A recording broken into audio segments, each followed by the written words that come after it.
Naam, ni 7 News. Karibu sana, mimi ni Branstiz. Waziri wa Fedha Dr. Mwigulu Nchemba amewakilisha bajeti kuu ya serikali leo Juni 12, 2025 bungeni jijini Dodoma, ambapo amesema hadi kufikia Aprili 2025 deni la serikali limefikia shilingi trilioni 107.70.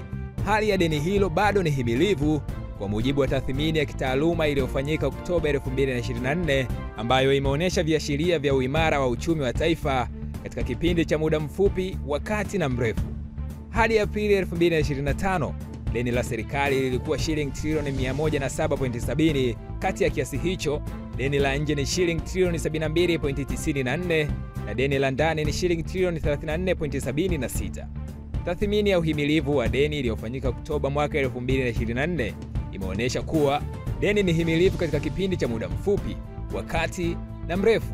Katika tathmini hiyo, viashiria vinaonyesha kuwa kwa mwaka 2024-2025, tathmini ya sasa ya deni la serikali kwa pato la taifa ni 40.3 ikilinganishwa na ukomo wa 55.